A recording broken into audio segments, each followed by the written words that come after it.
Today's card of the day is Goldhound. For a single red, you get an artifact creature treasure dog with first strike and menace. It also has tap, sacrifice Goldhound, add 1 mana of any color, get a 1/1.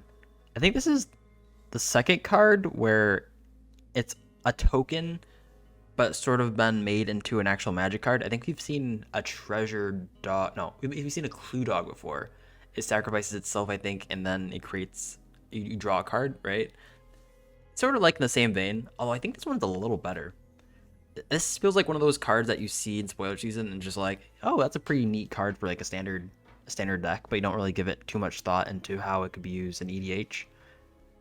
First thought is, yeah, it's a 1 mana 1/1 that sort of just has some keywords, which is cool because I don't even think like a long time ago keywords like these would be present on a card like this.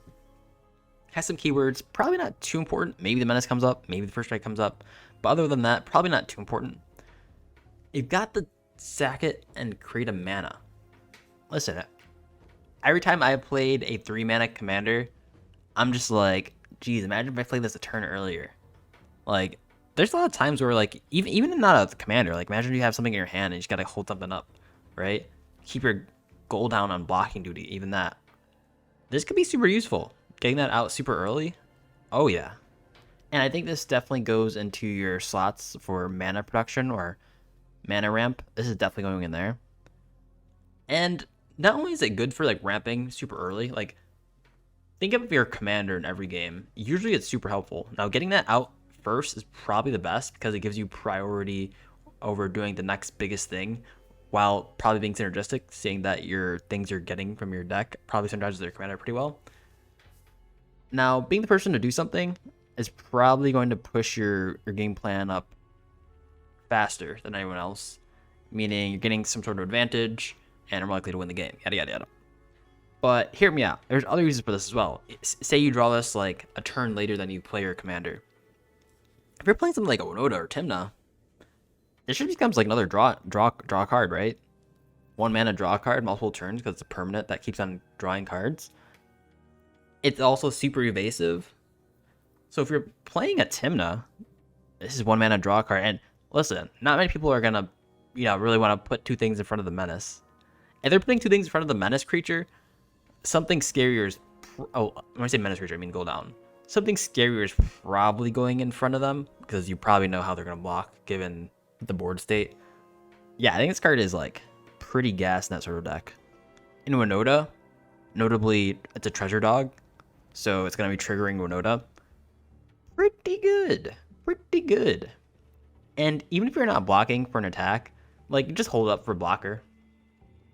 Like, most times people aren't going to swing in if they see, like, a first striker. Because it's just chilling. It's probably going to do damage before. Unless they have trample. And odds are, if they have a trample, it's like, what is any other creature going to do for that in that case? This is probably just generally a good aggressive creature. Which is all good. That's all. We all like that. I think this card is sweet. There's not much to say about it. Like, it's super early play. And I think people have this weird stigma that, like, oh, it's a 1 mana do nothing sort of thing that sort of replaces itself for a mana later. But you have to imagine, green decks don't really think about it that way either. Like, yeah, their Llanowar Elf might be dead later in the game, but having that extra mana can come up super nicely in like mid game and early game. And odds are you're probably gonna have some sort of filtering or draw in your deck that this one card will probably not matter too much. Like, it's a decent blocker. You definitely do need your blockers. Yeah, I think this card is like just generally decent. It's just not to say it's bad. It's just like the fact that you can get your commander out early. This enables a lot of effects. Attack triggers, damage triggers, death triggers. This is triggering everything. It's a decent card. It's not much to hate about this card. Get your commander out early. This is basically, there's one card I think that I played a lot. It was like a 0 mana. It was kind of like a Mox storage sort of effect, where it's like an artifact that for 0 mana you put like a colorless, or you put some sort of mana color into it. It stores it and then you note the color.